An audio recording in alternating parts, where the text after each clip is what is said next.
Assalamualaikum warahmatullahi wabarakatuh. Nama saya Beni Dwi Prasetyo dengan NIM 210501110091. Kali ini saya akan membuat video tentang review materi dari pertemuan 1 sampai pertemuan 5. Video ini bertujuan untuk memenuhi ujian tengah semester dari mata kuliah Bank dan Lembaga Keuangan dengan dosen pengampu Bu Farahiyah Sartika. Jadi di materi pertama adalah tentang uang dan lembaga keuangan. Uang adalah sesuatu yang dapat diterima secara umum sebagai alat pembayaran dalam suatu wilayah tertentu, atau sebagai alat pembayaran utang, atau sebagai alat untuk melakukan pembelian barang dan jasa. Manfaat uang terbagi menjadi 4. Yang pertama, mempermudah dalam memperoleh dan memilih barang atau jasa yang kita inginkan secara tepat. Yang kedua, mempermudah dalam menentukan nilai atau harga dari barang atau jasa. Yang ketiga, memperlancar proses perdagangan secara luas. Yang keempat, digunakan sebagai alat untuk menimbun kekayaan. Kriteria uang terbagi menjadi 8. Yang pertama, ada jaminan. Yang kedua, disukai umum. Yang ketiga, memiliki nilai yang stabil. Yang keempat, mudah disimpan. Yang kelima, mudah dibawa. Yang keenam, tidak mudah rusak.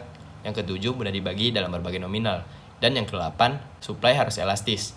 Fungsi uang terbagi menjadi 4. Yang pertama, sebagai alat tukar-menukar. Yang kedua, sebagai satuan hitung.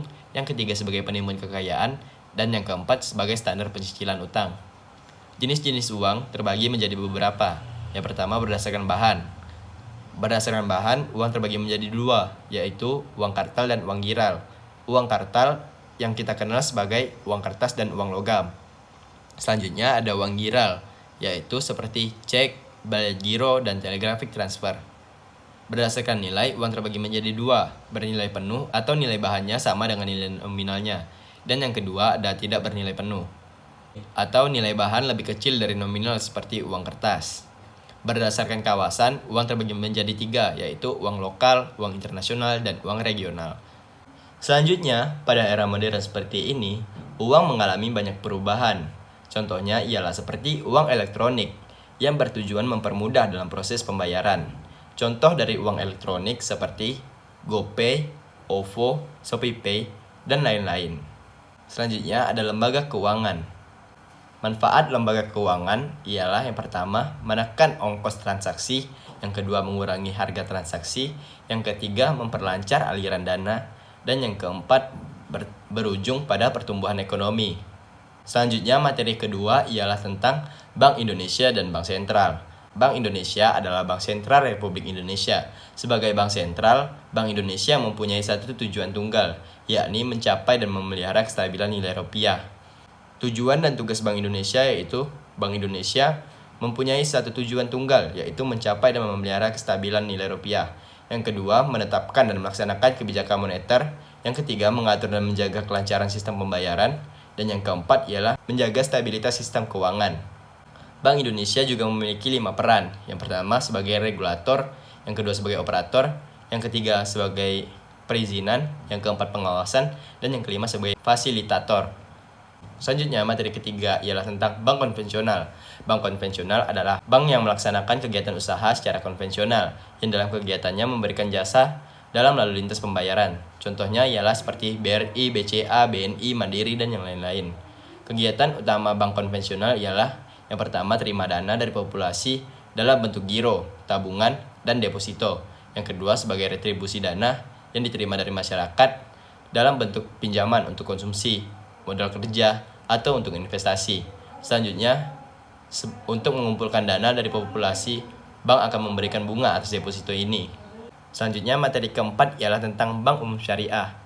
Bank Syariah adalah bank yang menjalankan kegiatan usahanya berdasarkan prinsip syariah, dan menurut jenisnya terdiri atas bank umum syariah dan bank pembiayaan rakyat syariah. Perbankan syariah bertujuan menunjang pelaksanaan satu persatu pembangunan nasional dalam rangka meningkatkan keadilan, kebersamaan, dan pemerataan kesejahteraan rakyat. Konsep operasional dari bank umum syariah ialah yang pertama, penyaluran dana atau financing. Dalam menyalurkan dana pada nasabah secara garis besar, produk pembiayaan syariah terbagi ke dalam 4 kategori, yaitu pembiayaan dengan prinsip jual beli, prinsip sewa, prinsip bagi hasil, dan dengan akad pelengkap.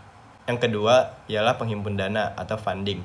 Penghimpun dana di bank syariah dapat berbentuk giro, tabungan, dan deposito. Prinsip operasional syariah yang ditetapkan dalam penghimpunan dana masyarakat adalah prinsip wadiah, dan mudharabah. Selanjutnya ialah tentang jasa atau servis. Bank syariah dapat pula melakukan berbagai pelayanan jasa perbankan kepada nasabah dengan mendapatkan imbalan berupa sewa atau keuntungan. Jasa tersebut berupa syarif dan ijarah. Contoh dari bank syariah ialah seperti Bank Muamalat atau Bank Syariah Indonesia atau yang lainnya. Keuntungan bank syariah yaitu yang pertama, terbebas dari riba. Yang kedua, terbebas dari investasi terlarang. Yang ketiga, menggunakan sistem bagi hasil. Yang keempat, sudah tentu terjamin.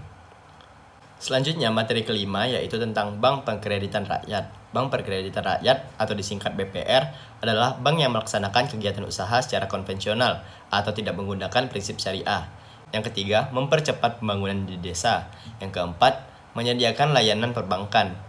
Tugas dari Bank Pengkreditan Rakyat ialah yang pertama, menghimpun dana dari masyarakat dalam bentuk simpanan berjangka, tabungan, atau bentuk lainnya. Yang kedua, memberikan pinjaman kepada masyarakat yang membutuhkan. Yang ketiga, menyediakan pembiayaan bagi nasabah berdasarkan prinsip bagi hasil, sesuai dengan ketentuan yang ditetapkan dalam peraturan pemerintah. Yang keempat, menempatkan dana dalam bentuk deposito berjangka, sertifikat deposito, atau jenis tabungan lain.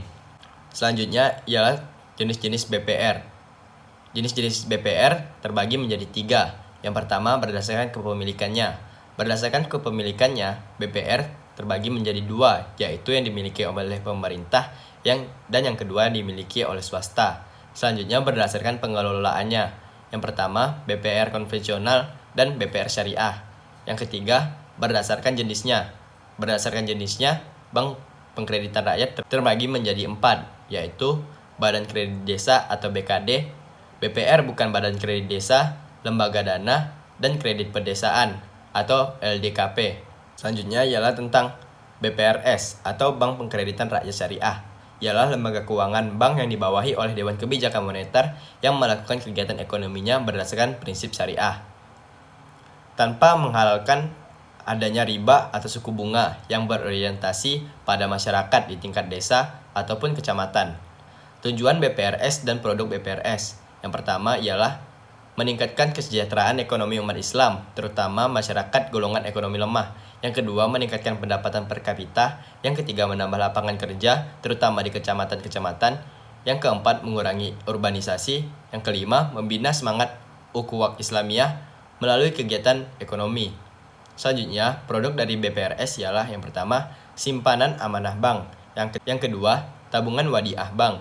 Yang ketiga, deposito wadiah atau deposito mudharabah. Selanjutnya, perbedaan BPR dan BPRS.